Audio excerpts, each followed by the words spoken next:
نجيو على تصريح لرئيس الجمهورية وقت اللي تقابل مع وزير الداخلية، قال من غير الطبيعي انه مسألة مثلا نتاع ماء ولا نتاع إنارة ولا نتاع تنظيف يتدخل فيها رئيس الجمهورية. شو رأيك؟ بسم الله الرحمن الرحيم. التصريح في حد ذاته من منطقي معقول، خاطر ثم رئيس الجمهورية لكن عنده شكون يمثله في كل مناطق، موالي والا بلديه ولا اي منطقه ديك.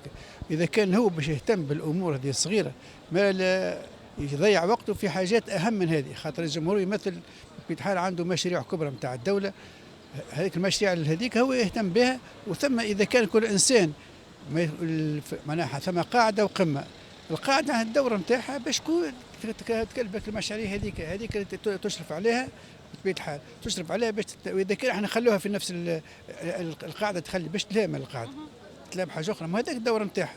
ويبقى بعد المشروع الكبير، الحاجه اللي معناها اللي تتطلب التدخل نتاعو سواء مع الوزراء ولا مع الدول الخارجيه، هذيك المهمه نتاعو. اما لو فات انه هو تصرح في حد ذاته وتكلم في الموضوع هذا، ايش معناها؟ معناها ثم تراخي، ثم تسيب، أو بصراحة ثم تسيب، ثم نقول عدم مبالاة، ما ثم عدم مبالاة في الشيء هذا، وهذاك مش به. قد إذا كان هي العملية شنو بسيطة، هي كان كل واحد يقوم بالواجب نتاعو من أسفل الأعلى تكون الأمور سهلة. أما إذا كان القاعدة تتسيب ايش بقى في لك؟ ما يبقى حتى شيء.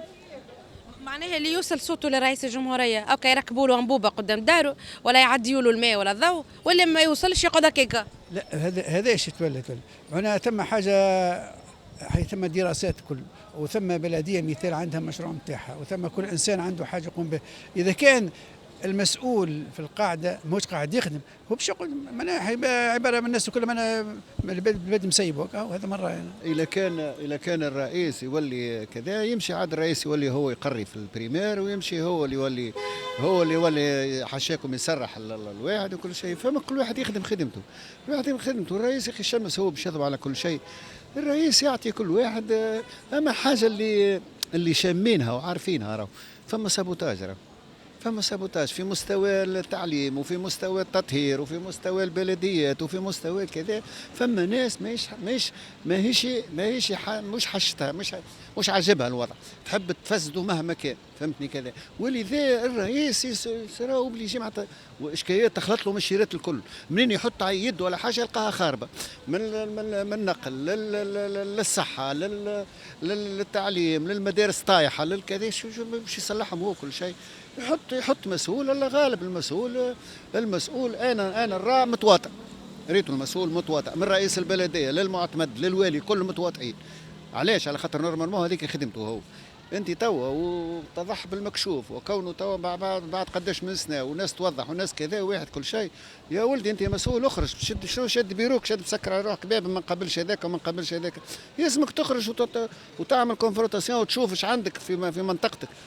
هو شدد السيد المعتمد شد مسكر على روحه الباب، السيد رئيس البلديه مسكر على روحه الباب، والبلاد خاليه كما تحكي انت، لو ناس مش قاعده تخدم والسونات مش قاعده تخدم والناس مسكر على روحها بيبان، فهمتني كذا واحد كل شيء، والمواطن يتذمر، فهمتني. اما نشوفوا حتى على الفيسبوك فيديوهات موجهه ديريكت لرئيس الجمهوريه، عندي 5 سنين بلاش ماء، عندي 5 سنين بلاش اضاءه، الشارع هذا راه يمثل خطر في الليل.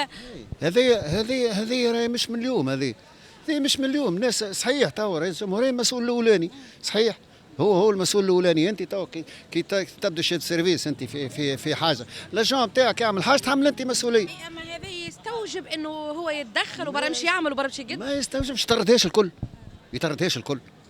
هذوما كلهم يا سيدي، الكل 99% ما مش قايبين بواجبهم.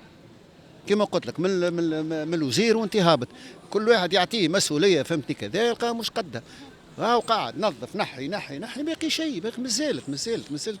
اخزر التخريب اللي صار، راهو من عهد البي، مش من توا. راهو التخريب اللي صار راهو عنده 60 سنه، ما انت باش يتصلح راهو مش بالسهل. راهو المواطن عنده دور، يلزمنا معناها الناس كلها يد يعني قداش منهم المسؤولين ومش عارف. المواطن عنده دور في الحكايه هذيا، فهمتني اختي. وكان باش تلوج وكان باش كذا في كل بقعه موجود راهو الشيء هذايا. راهو مش كان هنا عندنا في العاصمه، حتى لبرا قلت له برا موجود اختي الحكايه راهي. وما ثماش يعني الناس حتى اللي باش يخدموا خدمه ما يخرجوش يخدموا راه. تلقاه شاد البيرو نتاعو وياخذ في شهريه وكلكل على المواتر، فهمتي اختي؟ معناها شو نقول لك، ربي يهدي وكهو. التنظيف والإنارة والماء والكهرباء هذوما من المشمولات الرئيسية تلهي بهم؟ لا الوالي بلدية تونس، مثال تونس هنا ما فيها بلديتها، هي اللي تلهي. الرئيس يا اخي باش يدور على نهج وباش يتفقد كل مثال ولاية، قولوا صفاقس قولوا تونس قولوا الوالي نتاعها هو اللي تلهي بالحاجات هذيا، فهمت؟ هو اللي تلهي بالإنارات وبالنظافة وبالدنيا كل. حتى واحد يقول والله يرحم والديه الوالي نتاع تونس شوش عمل وشوف شقد وشوف، فهمت؟ اي اما المواطن وقت اللي يمشي مثلا ويدق الباب ولا بيروات المسؤولين وما يسمعوا حتى حد، شنو ذنبه في هذا؟ هو نورمالمون وقتها مثال تنجم توصل للرئيس، مثال بمقال بحاجة راهو كذا وكذا، راهي البلاصة هذيك راهي حالة ماهيش، فهمت؟ هكاك فهمت. وين البلديه؟ البلديه اختي تعرف شو يعملوا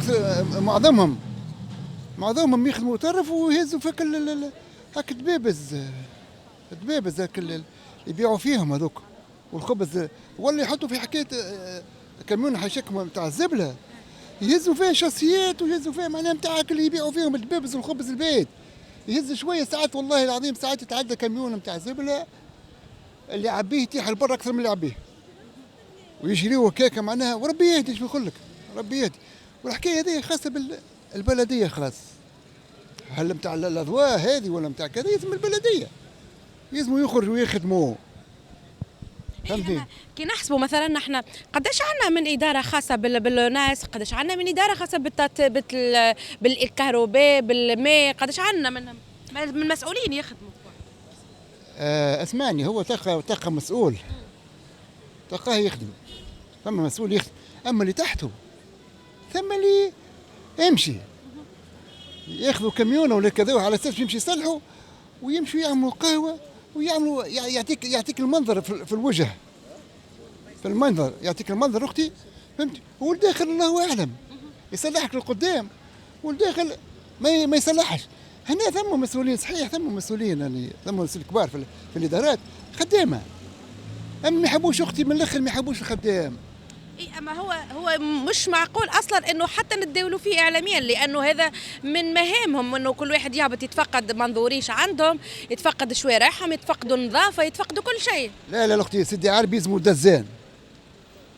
الدزان اختي، وبرشا حاجات في البلاد يلزمها تطوير ويلزمها كذا، ما يحبوش يخدموا شو يتقاضاو شهريه وكهو؟ يا بنتي حتى انت نعرف جماعه انا قسما برب العزه في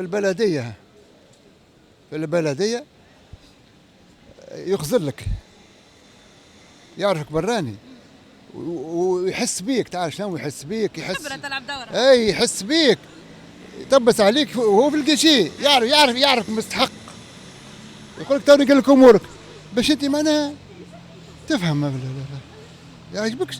اي اختي البلديات ولات فيها حكايه الهرشاوي هذو يخدمك حتى في الجبانه ما يتبع شنو الجبانه، وعندنا في تونس هنا تبع البلديه باش تاخذ قبر ما نقولكش. عن تجربه؟ اي بالتجربه، ونقول لك من الاخر في القبورات عندنا زرعه في القبر، قبر بابا زرعه حبقه قسما بالله سرقوها. كي جيت نتكلم في المسؤول نتاع البلديه قال لي ايش نقول لك يا خويا، قال لي ايش نقول لك وينكم؟ قلت لهم انتم تابعين البلديه وتابعين الجبانه ما تعسوش، قسما برب العزه قلعوها باش يبيعوها لقبر اخر، هذه جبانه هاي.